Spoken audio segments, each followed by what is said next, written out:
ये कहानी एक ऐसे इंसान की है जो हर वक्त औरतों को घूरता रहता था। उसके मन में काम वासना के विचार चलते रहते थे, जिसके कारण उसके अंदर से बाप बनने की भी ताकत खत्म हो चुकी थी। एक गांव में एक बूढ़ी माँ अपने बेटे के साथ रहती थी। उसके लड़के का नाम मोहन था। गांव की औरतें और लड़कियां मोहन से परेशान रहती थी। मोहन हर वक्त गांव की औरतों और लड़कियों को घूरता रहता था। वो हर वक्त काम वासना के बारे में सोचता रहता था। गांव की औरतें जब भी तालाब में नहाने के लिए जाती तो उन्हें वह छुप कर देखा करता था। गांव की औरतें प्रतिदिन मोहन की मां को शिकायतें करती थीं, लेकिन वो अपने बेटे को समझाने की बजाय उनको ही उल्टा पुल्टा सुना देती थी। उसके मन में बस यही ख्याल आता था कि जिस दिन उसकी वो शादी कर देंगी तो उसकी सारी आदतें अपने आप छूट जाएगी। एक दिन की बात है, किसी काम के सिलसिले में मोहन की मां पास के गांव में गई हुई थी। उसे लौटते वक्त दोपहर हो चुकी थी और गर्मी के दिन थे, इसलिए धूप बहुत तेज पड़ने लगी थी। गर्मी के कारण मोहन की मां का गला सूखने लगा। प्यास और गर्मी के कारण उससे चला भी नहीं जाता, तो वहीं पर एक पेड़ की छांव में बैठ जाती है। तभी वहां से एक लड़की पास के कुएं से पानी घड़े में लेकर गुजरती है। लड़की की नजर मोहन की मां के ऊपर पड़ती है, जो गर्मी और प्यास के कारण हाँफ रही होती है। जब लड़की उसे देखती है तो उसके पास आती है और उसे पानी पीने के लिए देती है।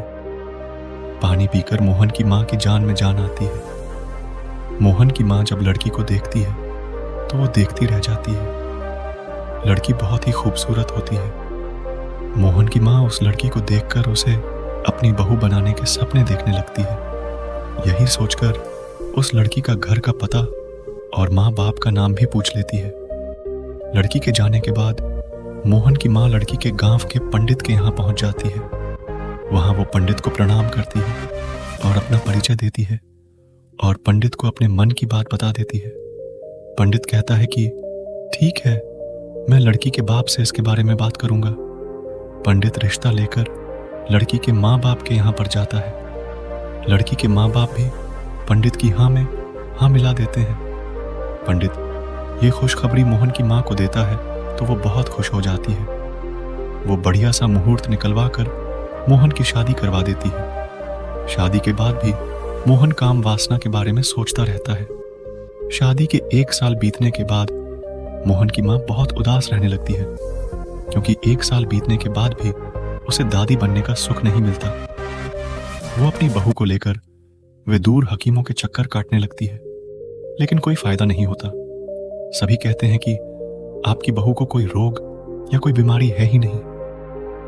कई हकीमों ने कहा कि आप अपने बेटे को भी लाकर दिखा लो। जब कोई उसके बेटे के बारे में कुछ कहता तो वो मुंह बना लेती और सोचती कि भला मेरे बेटे को क्या बीमारी हो सकती है, वो तो एकदम स्वस्थ है। जब हकीमों के यहाँ कोई फायदा नहीं हुआ तो वो ज्योतिषों और पंडितों के यहाँ जाने लगी और पूजा पाठ करवाने लगी। जब पंडित और ज्योतिषियों के यहाँ भी फायदा नहीं हुआ तो वो बहुत ही उदास रहने लगी और सोचने लगी कि मेरी बहू की किस्मत में बच्चे हैं ही नहीं।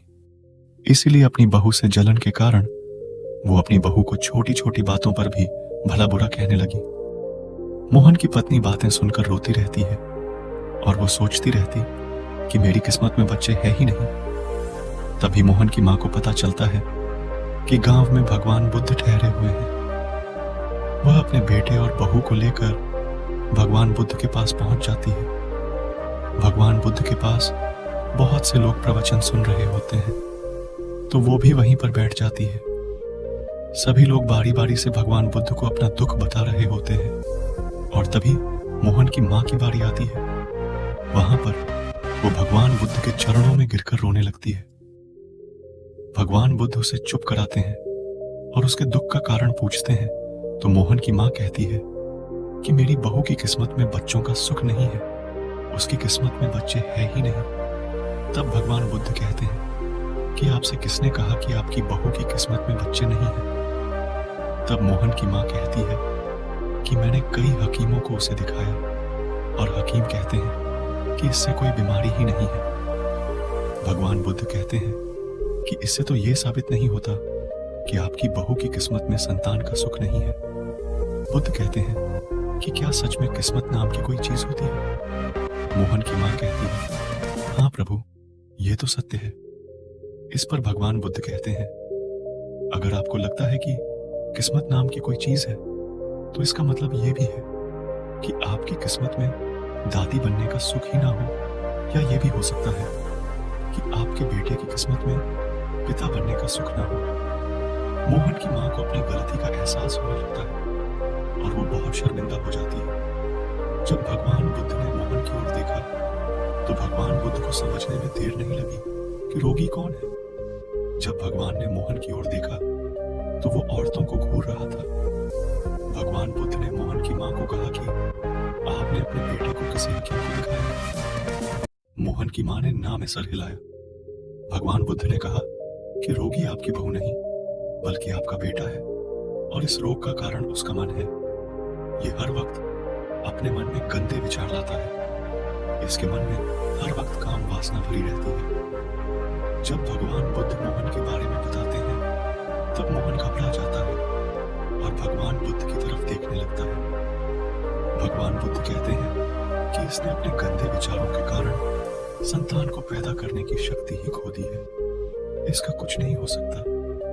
मोहन भगवान बुद्ध के चरणों में गिर पड़ता है और रोते हुए माफी मांगने लगता है। इस पर भगवान बुद्ध उसे एक उपाय बताते हैं। उबली हुई मूंग की दाल को लेकर उसे कूट छानकर इसके अंदर 1.5 चम्मच गाय के दूध को मिलाकर इसे उबाल लेना और थोड़ी मिश्री स्वादानुसार डाल लेना। जब खीर के भांति बन जाए तो रात भर इसे रखी रहने देना। सुबह के समय 45 दिन रोज इसका सेवन करना। मोहन घर पर आता है और भगवान बुद्ध के बताए अनुसार धुली हुई मूंग की दाल को लेकर उसे कूट छान कर रख लेता है। रोज शाम को उसमें से 1.5 चम्मच लेकर गाय के दूध के ग्लास के अंदर थोड़ी मिश्री डालकर उबाल लेता है। जब वो खीर की भांति बन जाती है तो रात भर उसे रख लेता है और सुबह खाली पेट उसका सेवन करता है। 10 महीने बीतने के बाद मोहन की पत्नी ने एक लड़के को जन्म दिया। दोस्तों बेहद से लोग हैं जो अपने मन में काम वासना के बारे में सोचते ही नहीं, और गर्मी के कारण आदमी के शुक्राणु बढ़ने लगते हैं और उनकी संख्या घटने लगती है, जिसका हर्जाना आगे चल के औरतों को उठाना पड़ता है। दोस्तों, अगर आपको आज की ये कहानी अच्छी लगी हो तो वीडियो को लाइक करके चैनल को सब्सक्राइब कर दें, ताकि हम और नई नई मोटिवेशनल और इंस्पिरेशनल कहानियां आपके लिए लेकर आते रहें।